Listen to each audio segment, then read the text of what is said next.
Who? All right, we're gonna come out of Proverbs 21.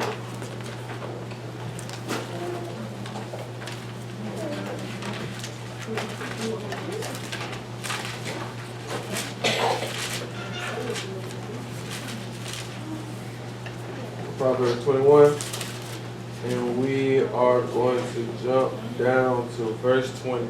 So Proverbs chapter 21, verse 20. There is a treasure to be desired, and oil in the dwelling of the wise, but a foolish man spend it up. All right, it said there is treasure to be desired, and oil in the dwelling of the wise, but a foolish man spendeth it up. So it says treasure to be desired. So when y'all think about treasure and oil to be desired in the dwelling of the wise, what y'all think about? What we think about? We think about treasure and oil being desired in the dwelling of the house of the wise. I think of oil, I think of the YAH, and treasure. I don't know everything that comes with it. Just, I guess like wisdom and that understanding, everything like that. All right. Being in the house, Right. Having your vessel covered in those treasures, and that oil, that ruach being in your dwelling, that ruach being in your vessel, and that treasure that you're seeking out of is the way to the kingdom. All right. So let's go to. Matter of fact, let's go to Chronicles chapter 1. We're gonna see that. First Chronicles. Yes, sir. This is the first thing I think about when I think about that.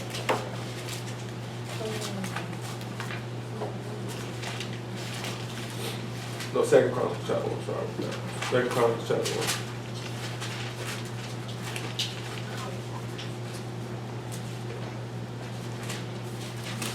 Alright. And let's go to, let's start at the top. Solomon the son of David was strengthened in his kingdom. Yahuwah's Elohim was with him, and magnified him exceedingly.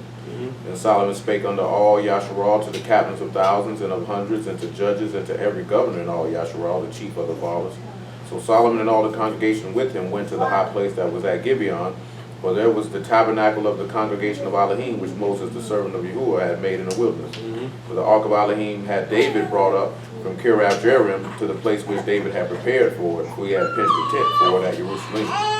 Moreover, the brazen altar that Bezalel the son of Uriah the son of Hor had made, he put before the tabernacle of Yahuwah, and Solomon and the congregation sought unto it. Solomon went up thither to the brazen altar before Yahuwah, which was at the tabernacle of the congregation, and offered 1,000 burnt offerings upon it. In that night did Elohim appear unto Solomon, and said unto him, Ask what I shall give thee. Stop there. This is what we're looking at. It says Solomon went up to the brazen altar before Yahuwah, which is at the tabernacle of the congregation, and offered 1,000 burnt offerings upon it. So we're looking at burnt offering, and we're looking at him offering sacrifices of supplication. You're seeing that he's seeking Yahuwah. He's coming and humbling himself before Yahuwah and offering sacrifice for Yahuwah. And in reply, we see at 7, go to 7. And that night did Elohim appear unto Solomon, and said unto him, Ask what I shall give thee. All right, so we see that as he offered those supplications, Yahuwah came to him and asked him what did he want, because he was seeking Yahuwah. And Yahuwah came and asked him what he wanted, what he was seeking. Y'all see that? So let's see what Solomon asked for. And Solomon said unto Elohim, Thou hast shown great mercy unto David my father, and hast made me to reign in his stead. Now, O Yahuwah Elohim, let thy promise unto David my father be established. Thou hast made me king over a people like the dust of the earth in multitude. Give me now wisdom and knowledge, that I may go out and come in before this people. For who can judge this thy people that is so great? I'll start there. So we see that he asking him for the keys to the kingdom. He asking him to give him wisdom and knowledge so that he can judge this great people, so that he can be a king over his people. So we see that us being made kings and priests, we know that it's things that we're going to have to be able to rule as kings. And we're ruling as kings, right now we're ruling as kings, and we seeking dominion over our flesh. You understand? We want to all be kings over our kingdom, which is our body that we're in right now. We got to be kings over that. And to be kings over that, we have to have dominion over it. We already know he who sinned is servant of sin. So the king can't be the king and serve others. We see several kings in the books of Kings and in the books of Chronicles, where these kings were the kings of Yasharal, but they were in servitude to other kings and other nations who had heathen kingdoms, such as Assyria, such as Egypt, such as Babylon. So you see, when the king does not have that dominion over his kingdom or over his people and that wisdom and understanding, he is not going to be able to reign and have dominion over his kingdom. Okay. Let's jump to Matthew 6.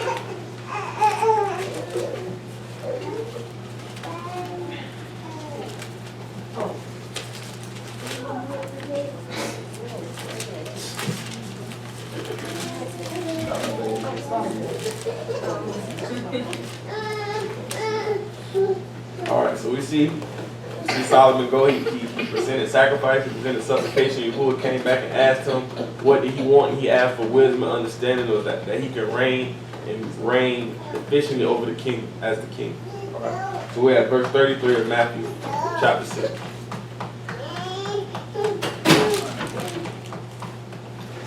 But seek ye first the kingdom of Elohim and his righteousness, and all these things shall be added unto you. Take therefore no thought for the morrow shall take thought for the things of itself. Sufficient unto the day is the evil thereof. Alright, so it says, seek ye first the kingdom of Elohim and righteousness, and all these things shall be added unto you. So we see Solomon sought first the kingdom by seeking what it takes to rule over a kingdom, which is wisdom and knowledge and understanding. See, people equate the royalty aspect of a king as having treasure, having gold, having material things that make outwardly the kingdom look great. When in all actuality, the kingdom greatness lies in the wisdom and understanding in the king that runs it. You understand that? So we can't seek that outward appearance. We got to seek that wisdom and knowledge that takes to run the kingdom efficiently so that we can please Elohim. Because it says that you seek first the kingdom and righteousness, and all other things will be added to you. So we're going to go back in Chronicles. We're going to see how through Solomon asking to seek the kingdom of Elohim, seeking the way to rule over the kingdom of Elohim, all those things were added unto them. We're going to see that. Let's jump back to Chronicles. 2 Chronicles, I think it's in the first chapter.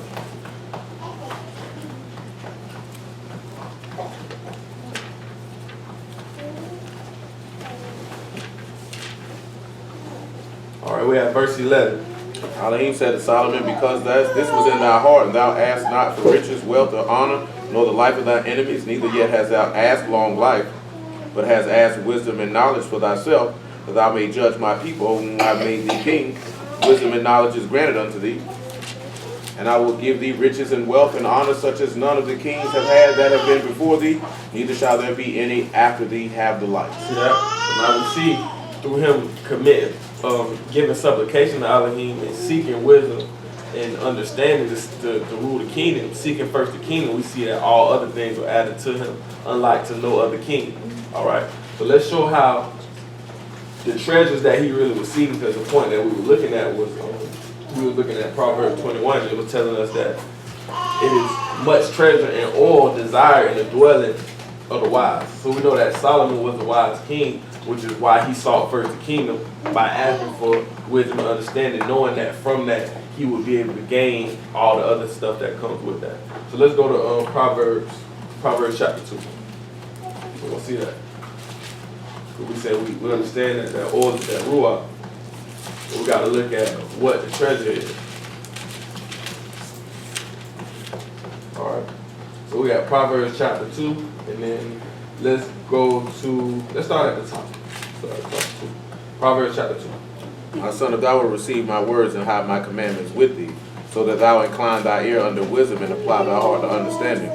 Yea, if thou cry after knowledge and lift up thy voice for understanding, if thou seek her as silver and search for her as hid treasures, then shalt thou understand the fear of Yahuwah and find the knowledge of Elohim. All right, so we see that. So now we see what the treasure is. He say, if thou seekest her as silver and searches for her as hidden treasure. All right. So we see that the treasure that we really seeking is the wisdom and understanding. We're supposed to be seeking that diligently. All right. So we got to make sure that on the top of our list of what we should be seeking. When we go back to Matthew, we see Yahushua saying, seek ye first the kingdom. We understand that we seeking that wisdom and understanding that we need to be able to rule and have dominion over our own vessels, over our own kingdom. Everybody understand that? Good. All right, so let's go to Psalms 14. keep in mind, let's keep in mind Solomon. We're gonna tie that back in. He was a righteous king. He sought first the kingdom by seeking wisdom and understanding, and all other things was added to him. All right. All right. So we at Telahim, Psalms chapter 14 and verse. Let's start at the top. The fool has said in his heart, there is no Elohim, they are corrupt. They have done abominable works, there is none that do good. Yahuwah looked down from Shamahim upon the children of men to see if there were any that did understand and seek Elohim. All right, so we see that. It says, Yahuwah looked down from Shamahim upon the children of men to see if there were any that did understand and seek Elohim. All right, so we see what Yahuwah is looking for. He's looking down out of Shamayim and looking for those who are diligently seeking Elohim. So who can honestly say with a pure, sincere heart that you seek Elohim and you seek first the kingdom daily? Did you? Sure. You was asking everything. Yeah, I'm asking That was a about. rhetorical question. Yeah, I'm asking. I thought that's what you I'm meant. asking. No, I said truthfully with a sincere heart. You know that this is true. You seeking Elohim and you seeking the treasure of Elohim daily, and making sure that when he look down on you, he see that you seeking him. That's what I'm asking. Oh, yeah. All right, because at the end of the day, you gotta look at it. He's looking down to see who's seeking him. Because if you're not seeking him, what are you seeking? What are you really doing? Because you want to be sealed by that Ruach. If you're not really sincerely seeking him and seeking the treasures of the kingdom of Elohim, you're not going to make it to the kingdom of Elohim. Because he's looking down and he see who's really seeking. And it's not just knowing that you Israel and keep coming and just practicing and doing the routines. It's about you diligently seeking in your heart that you really want that, and that's the desire of your heart. And I know that as a collective whole, I see, and even within myself, this is why I brought this forth, is every day we got to be genuinely seeking his kingdom and genuinely seeking his word. Just because you feel like you got the routine down, coming to Shabbat, not doing this, you feel like you overcome a lot of major strongholds in your life, you can't get complacent. You know what I'm saying? You can never stop seeking. You can never feel like you know enough. You can never feel like you got it made, or you can never feel like, oh, I'm just come listen to Dwayne, or I'm just going to listen to the video. You got to genuinely be seeking on your own and making sure you sincerely ask for understanding through supplication, as Solomon did. All right? And you got to seek him now. You can't wait. I know a lot of us, we all vary in age, but I know for me personally, as my testimony, I sought him early. I sought him early when a lot of my peers were doing other stuff. I was seeking Elohim through the best way I knew how at that time. And through me seeking him and me asking for understanding, he granted that to me. But it was because he looked down and he saw that I diligently was seeking, and that was really in my heart. All right? So that's what y'all need to see. So let's go to Kings 18. Let me show y'all something. Kings 18. Yeah, First Kings. Yeah, First Kings, chapter 18.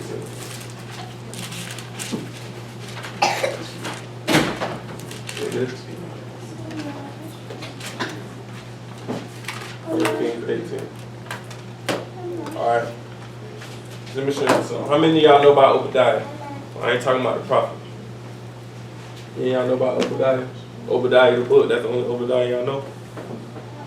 Yes, no? Give me a slight background.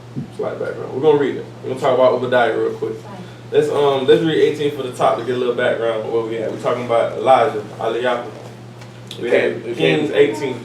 Came to pass after many days that the word of Yahuwah came to Elijah in the 3rd year, saying, Go show thyself unto Ahab, and I will send rain upon the earth. Elijah went to show himself unto Ahab, and there was a sore famine in Samaria. Ahab called Obadiah, which was the governor of his house. Now Obadiah feared Yahuwah greatly. All right, let's stop there. So we mentioned Obadiah, and before we even got further into the story, stop to let everybody know that Obadiah feared Yahuwah greatly. And for y'all who don't know who Ahab is an unrighteous king, a very unrighteous king, reigning in Samaria at the time. So let's get some more into it. Let's go to verse 4. For it was so when Jezebel cut off the prophets of Yahuwah, that Obadiah took 100 prophets and hid them 50 by cave and fed them with bread and water. And Ahab said unto Obadiah, go into the land under all fountains of water, and under all brooks. Peradventure we may find grass to save the horses and mules alive, that we lose not all the beasts. So they divided the land between them to pass through it. Ahab went one way by himself, and Obadiah went another way by himself. All right, stop there. So you understand what's going on? They out looking for Elijah because Elijah has prophesied against Ahab. He's been causing, from what Ahab's saying, he's causing discord amongst Yasharal by teaching people and telling people to come back to Yahuwah. So we're going to see that he getting persecuted without cause because he's doing the right thing and the king trying to kill him and want him dead. But as we see Obadiah, he fears the Elohim. So we're going to see what he does. All right. Let's jump down to verse 8. Well, 7. We're at 7. And as Obadiah was in the way, behold, Elijah met him, and he knew him and fell on his face, and said, Art thou my master Elijah? He answered and said, I am. Go tell thy master, behold, Elijah is here. He said, What have I sinned, that I would deliver thy servant into the hand of Ahab to slay me? As Yahuwah the Elohim lived, there is no nation or kingdom whither my master have not sent to seek thee. And when they said, He is not there, he took an oath of the kingdom and nation that they found thee not. And now that thou say, Go tell thy master, behold, Elijah is here, it shall come to pass as soon as I am gone from thee, that the Ruach of Yahuwah shall carry thee whither I know not. So when I come and tell Ahab he cannot find thee, he shall slay me. But I, thy servant, fear Yahuwah from my youth. All right. So right there, we see that Obadiah is not afraid to go tell Ahab where Elijah is because we see that Ahab has a perfect faith and he fears Yahuwah. And not only does he have a perfect faith and fears Yahuwah, he said that I, my servant, fear Yahuwah from his youth. All right, that's what we want to look at. You got to see that from Obadiah's youth, he feared Yahuwah. And from when you fear Yahuwah for your youth and seek Yahuwah from your youth, as you get older, as you progress, as you go through trials and tribulations, your faith becomes more perfected. So that when you're in different situations, you have that perfect faith knowing that through Yahuwah, you can get through anything if you're doing what you're supposed to be doing. All right, so let's show you that example. Because this is what he tell Elijah. Was it not told, my master, what I did when Jezebel slew the prophets of Yahuwah, how I hid 100 men of Yahuwah's prophets by 50 in a cave and fed them with bread and water? All right, so stop there. So you see, he's showing that to Elijah, like, he's showing him, I'm not scared of Ahab because they was going around killing prophets of Yahuwah, and I'm the governor of Ahab. I'm almost his right-hand man. I'm hiding prophets in the cave knowing that they find out they're going to kill me. But he's showing you that he willing to do the right thing through his faith in Yahuwah, and he know that whatever happened, if he die, if he get delivered up, that he know Yahuwah is going to be there for him. And he had that perfect fear, he got that perfect faith. I don't know wrong. She say she can't hear nothing. Who? Yeah, he got it. They on mute. So y'all understand that? Y'all She said understand? she can't hear on her end. No, they on mute. Even if it was on mute, You think I'm not loud enough? Even if it's on mute, she can still phone view with me. She still hear. Alright, so like I was saying, we see that he's showing Elijah that, showing him that he got that perfect faith and that he feared Yahuwah since his youth. The reason I'm showing y'all that is because we're going to show some examples where you got people in this book that feared Yahuwah and sought Yahuwah at their youth, and through them going up and growing up and going through these tribulations, like I was saying, it perfects their faith. So a lot of us are young in here right now. A lot of us been in the work for various amounts of time, but you gotta understand that y'all willing, if we live long enough, it's not guaranteed. We talked about this last night. It's not guaranteed that it's gonna be easy. People automatically assume, just especially in the church, that through you having faith in Yah and through you believing in Him, that it's gonna get easier. You're gonna get these blessings, and it's gonna be easy, and He's gonna watch over you. When that's not really the actuality when it comes to this book. Because if you really walking like he walked, you got to be willing to be persecuted like he got persecuted. Walk as Elijah walked, as a transgressor, even though you've done nothing wrong. People treating you and falsely accusing you and making you seem like you're something that you're not. That's what was happening to you. And these are the things that the prophets and different men who really sought you, who really feared you, who went through on a daily basis. A lot of them on the run, a lot of them trying to find refuge, a lot of them hungry, not eating. So you got to understand that a lot of the tribulation that you go through, the real tribulation is when you really have a complete and perfect faith. Because as that faith becomes perfected, He's going to put you in more and more trials and tribulation. So you seek Him from your youth, Or like you said, you teach a child in the way, train them in the way early. When they get older, they won't depart from it. As they go through different things, they won't depart from the word. You understand what I'm saying? Let's go to Ecclesiastes chapter 12.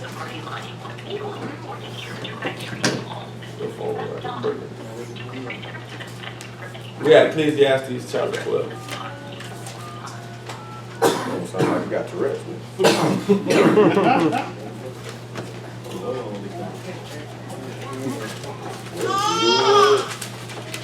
Got an easy way over here. All right, we got Ecclesiastes chapter 12. All right. Ecclesiastes chapter 12 reads, "Remember now thy Creator in the days of thy youth, while the evil days come not, nor the years draw nigh, when thou shalt say, I have no pleasure in them." All right. So we say, remember the Creator in the days of youth. All right. While the evil days come not. So when it's saying that, it's saying, remember him in your youth before you start going through trials and tribulation. Because of course, usually as a child, you don't have to worry about providing for yourself. You don't have to worry about where your meal comes from. You don't have to worry about the things that an adult has to worry about. So once you get older, when you living in that word, you live this word maturing, you gotta understand that you're going to result back to that. All right.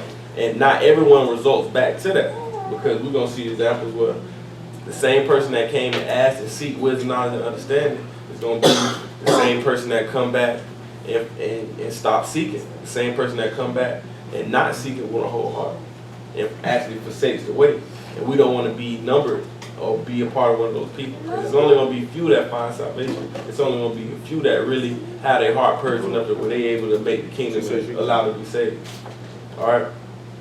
So, then it say, nor the years draw near when thou shalt say, I have no pleasure in them. So you don't want to wait to. You know what I'm saying? Like, when I looked at it, I was thinking, we're talking about like Adam and Eve, the garden. Just say, remember now the Creator in the days of our youth.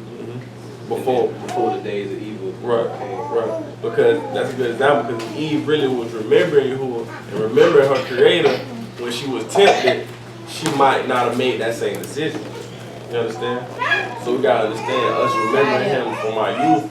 It's a good example. That's the way that we understand that when the trials and tribulation come up, we'll be able to combat him with the word and combat the evil and combat those things that's of the flesh, so we can have dominion. And it's gonna take that wisdom and knowledge and understanding that we see that we gotta seek those treasures that we have to guard up in our dwelling. All right. So let's see an example of that. Let's go to Samuel 9. 1 Samuel 9.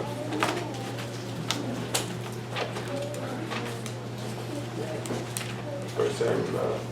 Alright. So we're talking about seeking these treasures, seeking them from our youth. Alright. So let's go to 1 Samuel 9, chapter 9. 1 Samuel chapter 9, verse 2. And he had a son whose name was Saul, a choice young man and a goodly. There was not among the children of Yasharal a goodly person to eat. From his shoulders and upward he was higher than any of the people. And the asses of Kish, Saul's father, were lost. And Kish said to Saul his son, take now one of these servants with thee, arise and go seek the asses. All right. So we see we got Saul, right? First King Yasharal. We see that his father sends him to go seek after the asses. All right. So we look at this, we can look at this as a similitude of the Mashiach. We see that Saul is the son, and we see that Kish, his father, sends him out to seek something that was lost. Y'all see the similitude in that? Because we know the father sent Yahusha to seek his lost sheep, right? But they were lost. He sent his son out to do that. All right? So let's look, let's see what happened. Let's jump down to 6. And he said unto him, behold, now there is in this city a man of Elohim, he is an honorable man. All that he saith comes surely to pass. Now let us go thither, and peradventure he could go show us our way that we should go. Okay. Then Saul said to his servant, behold, if we go, what shall we bring the man? For the bread is spent in our vessels. There is no present to bring to the man of Elohim. What have we? And the servant answered Saul again and said, behold, I have here at the fourth part of a shekel of silver. That will I give to the man of Elohim to tell us our way. Before time of Yasharal, when a man went and inquired of Elohim, thus he spake, come and let us go to the seer. but he that is now called a prophet was before time called a seer. All right. So now let's look at that. So we see that when you went to seek, because that's what it means. That 9, it say when a man went to inquire of Elohim, that means a man's going to seek Elohim, seek counsel, seek understanding on the matter. They would inquire a seer or a prophet, someone that can give them the word of Yahuwah so they can get understanding of their situation and what they should do. All right. So we see that Kish and the servant, Saul and the servant, they went forth to see the man of Elohim to inquire of him to seek what they should do. All right. So when we look back at that as us, especially when we're using that symmetry, we got to understand that if we dwelling in the Mashiach, we supposed to be seeking Elohim to know what we should go and direct our path so we can know what to do. So when we look back into the word, we got to understand the blueprint has already been laid out for us. So when I'm asking who's seeking them every day, are you really going and searching the scriptures? We read it every day. It says search the scriptures. In them you think you have eternal life, but it's they that testify against the Mashiach. So we got to understand, if you really searching these scriptures daily, you got to understand that that's going to bring forth that wisdom and understanding if you're doing it with a sincere heart. You can't just wait once a week or twice a week when he bringing out the word or when we come to Bible study. We got to be seeking this man daily and seeking this man understanding daily. I would think, just naturally with so many of us in here, it don't seem like everyone inquires of Yahuwah as much as you would think that we would for us being a group this size, because we're not going to have the understanding on our own. He talk about this all the time. You're not just going to be able to sit here, open up the book and read, and boom, you got to understand it. So if you're really seeking him on the daily, you're really seeking him, that's what the Levitical priests were for. That's what the high priests and the different priests that were set up during that time. People needed understanding. They would come to them to offer their sacrifice. They would come to these people looking from understanding from Yahuwah. So y'all got to look at it like that. The same thing. Y'all have to be making sure y'all read on yourself, bringing forth questions. Bringing forth what you read to make sure that you can get understanding, because you can't just wait for the sermon, And I admit, just through me having a lot of stuff that I have going on, I know that that's something that I could do more. I know that I haven't. It's been times, especially in these last few months, that I haven't been diligently seeking Yahuwah like I should. I haven't been diligently reading and making sure I'm staying on top of myself and making sure that I'm getting understanding. I'm making sure He bringing forth understanding to me. I'm asking questions. I know I haven't been diligently doing that. So I can't say with a whole heart I've been seeking Him to the best of my abilities, wherefore He would be pleased in my efforts to understand Him and get the treasures and putting those treasures in my dwelling. You understand? Because that's what a wise person would do. That's why I brought that out. It said a wise man has much oil and treasure desired in his dwelling. So if you don't have the wisdom, that means no treasures in your dwelling. You don't have nothing stored up in your dwelling. If you're not really seeking this man's word, seeking the Mashiach through the scriptures every day and trying to get understanding, you're really not seeking the kingdom of Allah. Because it say seek ye first the kingdom and all things will be added to you. You can't worry about what you're going to eat every day and how you're going to get here, how you're going to get there, how you're going to do this, how you're going to do that. You worry about 2 months ahead. You worry about 2 years ahead. You can't worry about that, but you got to seek ye first the kingdom. You never know when anything can happen. Anything can happen. You never know when He's going to come back. And that's what He's going to judge us on. He sees and He knows the intentions and thoughts of our hearts. He knows who's really seeking diligently. So we can't be caught slipping on that. And we are here as a family together to make sure that we keep each other on point. So that's something that I'm challenging everybody to do, to make sure that we're really seeking this man on a daily basis. I know it's frustrating sometimes, especially for people who ain't been in the Word that long. It's not easy. It's not a book that you can just open up and read and boom and understand and follow in the lap. You really got to seek it. So that's something that we got to take. We got to take advantage of that. Y'all really need to take advantage of that, because not everybody has this. Not everybody got what we got here. This opportunity we can come together and ask questions and get understanding and bring forth the word. Be around people who believe what we believe. A lot of us got broken homes and broken families where people don't believe what we believe. So we stand with people that don't believe what we believe. We dealing with people every day. We going to jobs where people don't believe what we believe. So you seeking Him is what strengthens you throughout your weeks, throughout your days. That's what brings you through. Being able to seek Him, because if you come here, He'll come to you. And it's not that He gonna come to you in a dream and tell you this and tell you that. He gonna do it through somebody else, like He always do through the book. He gonna send somebody gonna give you something that you know, that's something that you've been seeking about, you've been asking about. Somebody gonna lay that on you just like that. And it's gonna be because that you've been seeking that, and He knows that. So that's something I want y'all to just keep in mind. I challenge everybody to do that. So we done with Saul. Let's go to 2 Kings. Let's go to 2 Kings 22. I'm in the Kings, I'm in this. I'm up here because there's a lot of stuff I've been reading lately that I've seen. Let's go to 2 Kings chapter 21.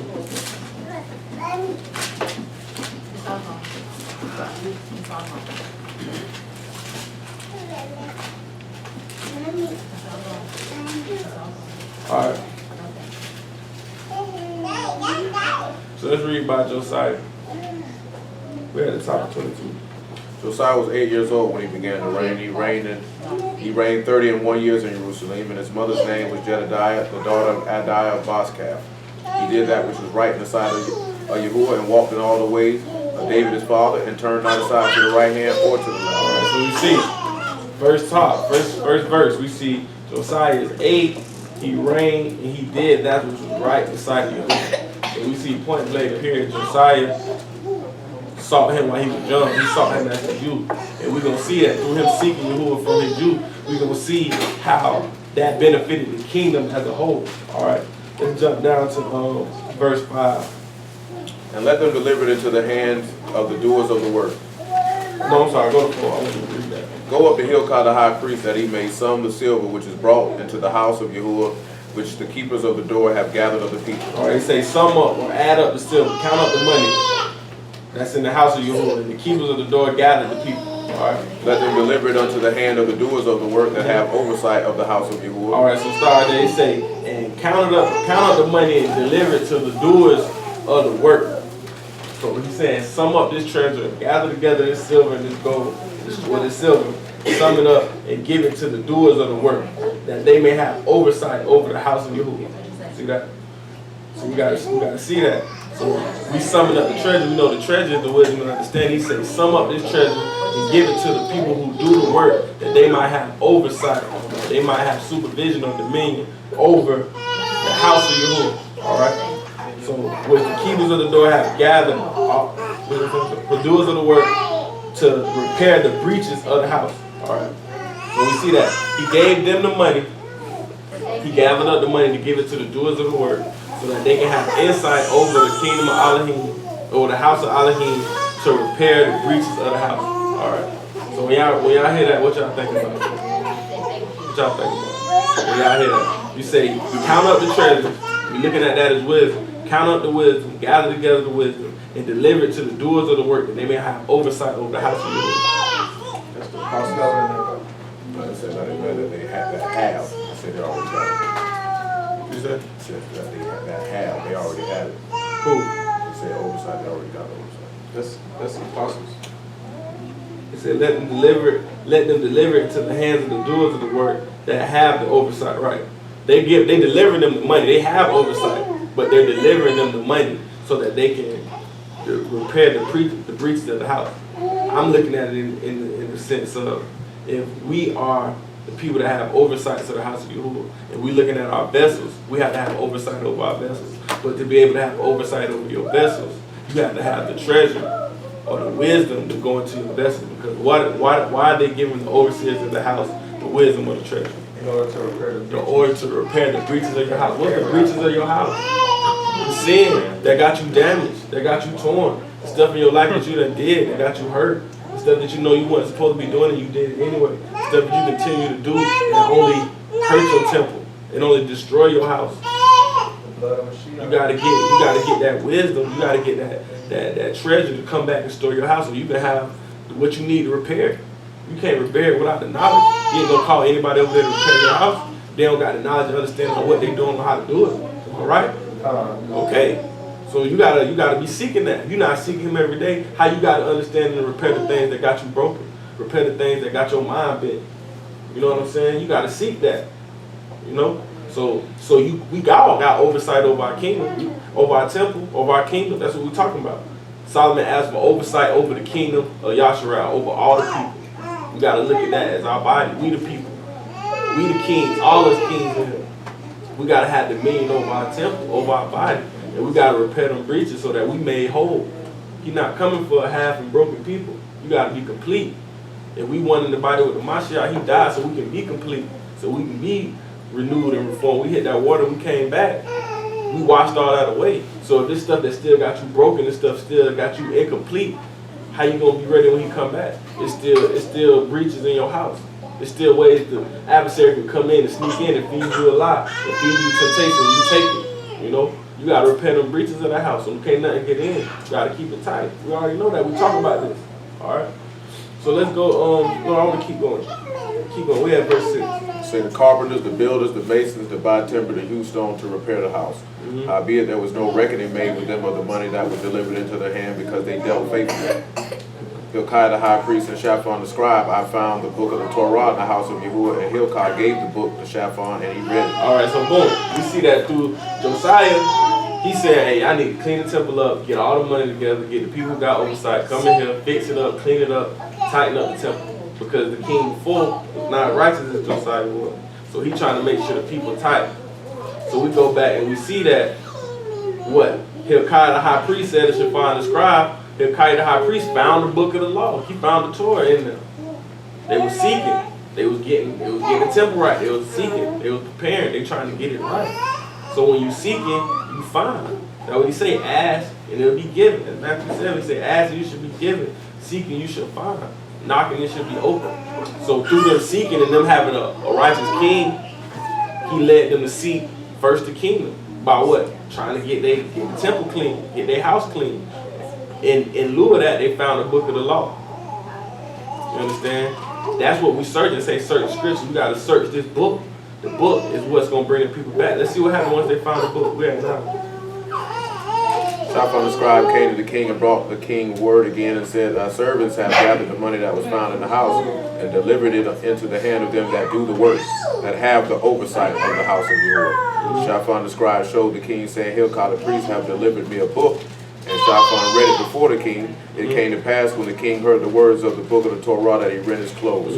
And the king commanded Hilkiah the priest and Acham the son of Shaphan and Achabal the son of Micaiah and Shaphan the scribe and Ashiah servant of the king, saying, Go ye and inquire of Yahuwah for me and for the people and for all Yahudah concerning the words of this book that is found. For great is the wrath of Yahuwah that is kindled against us, because our fathers have not hearkened unto the words of this book to do according to all that which is written concerning us. All right, boom. So what it say 12, he commanded him, he came. At 11, it say when he heard the words of the book of the law, he rent his clothes. Why he rent his clothes? He knew it was wrong. He knew he hadn't been doing right. Why he just renting his clothes? Why is like, oh, it's epiphany. He just found out he doing wrong. He wasn't seeking. All that time you see, we wasn't seeking. So then when we find it, it rent your heart, it rent your clothes. You know what I'm saying? Because it's supposed to change you. You know what you've been doing was wrong. You understand? That's how it's supposed to change us. It's supposed to make us rent our clothes. It's supposed to make us rock with ourselves so that it'll bring forth fruit into repentance and we will stop and not do it no more and turn back from it. That's what we're looking at. So through them seeking, this is what they found. They found this.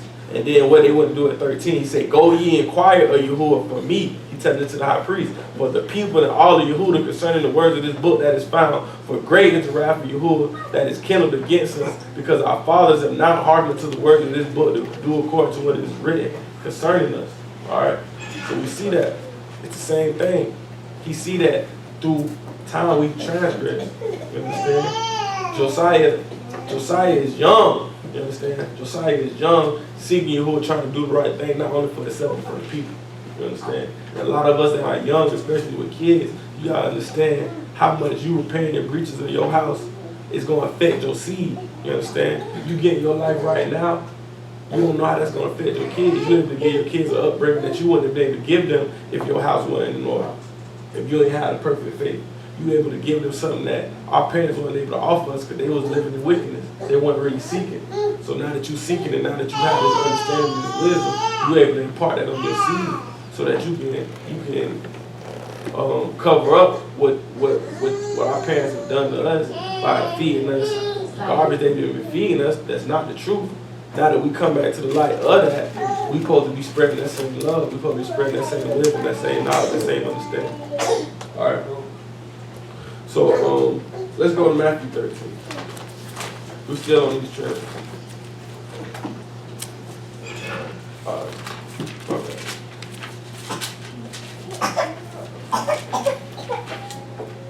Right. Matter of fact, let's go to Corinthians. Notice one thing about this.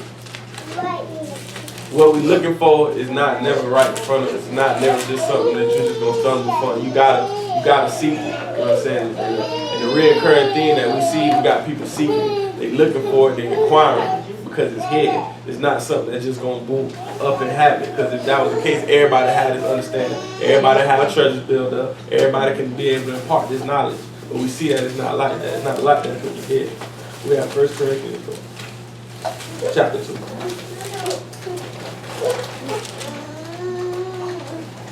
1 Corinthians chapter 2.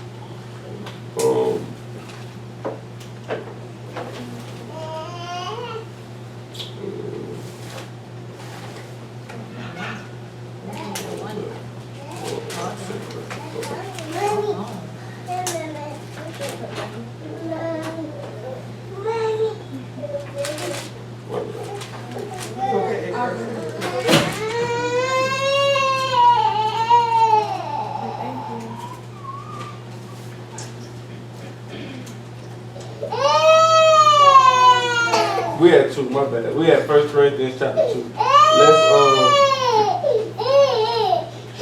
5. 1 Corinthians chapter 2, verse 5. That your faith should not stand in the wisdom of men, but in the power of Elohim. Okay. Howbeit we speak among wisdom, them that are perfect, yet not the wisdom of this world, nor of the princes of this world that come to naught. But we speak the wisdom of Elohim in a mystery, even the hidden wisdom which Elohim ordained before the world unto our esteem. Alright, so we see right here, it says we don't speak. He said, I speak, howbeit we speak wisdom among them that are perfect. Not the wisdom of this world, not the wisdom of princes of this world that come to naught. Because that's what's going on. That's what's floating out. There's a lot of worldly wisdom. People talking about their conscience. People talking about this. People talking about that. People claiming that they know, but they really don't know. You know what I'm saying? That's that wisdom of the world. That's what we filtering out through the word. Alright.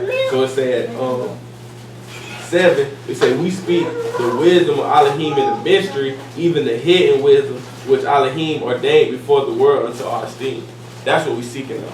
Because you're not just gonna find this, you gotta seek this wisdom. This wisdom that we seeking. It's already been set there. We gotta seek that. Alright. Let's talk about something else. When we stop seeking. Let's go back to 2 Chronicles. Let's talk about when we stop seeking. I'm gonna wrap up. See what happened when we stop seeking. We go to 2 Chronicles chapter 15. Alright. And, let's read chapter 2, verse 2. 2 Chronicles chapter 15, verse 2. I got you. He went out to meet Asa and said unto him, Hear ye meet Asa and all of Yehuda and Benjamin. Yahuwah is with you while you be with him. And if you seek him, he will be found of you. But if you forsake him, he will forsake you. Alright? So that's where we at. You gotta understand, once you start seeking this man, and once this man is trying to attempt to be with you, and you forsake him, he gonna forsake you. So we go back to Solomon. We look at Solomon. Solomon going there, make all this supplication, say, give me all the wisdom and all this knowledge and understanding. But as soon as he get it, he grow old, and what he do? He fall off. He forsook it. The things that were added unto him took over him, and he forsook it. And he ended up worshiping other gods. You understand? So you can see how easily you can seek him, and he give it to you, and then as soon as you forsake him, he gonna forsake you. He gonna leave you out there. He gonna give you over to that reprobate mind. You're gonna do stuff that you know that's not right. Solomon was putting the people that was idolaters and stuff out, and then you end up being an idolater yourself. You seeked all this wisdom and knowledge to be able to rule over the kingdom, but you end up leading the kingdom astray yourself. You see that? It's the same thing. We can look at the same thing with Saul. Saul saw him. He was seeking. He wanted to be the king. He won battles. He won fights. And then what he do? Get prideful, get puffed up. He forsake you. He start doing stuff he know he's not supposed to be doing. And what he do? He left Saul out there. He gave him over. Man went crazy. Doing stuff he know he ain't got no business doing. You know what I'm saying? So that's what happened when you start seeking. Alright?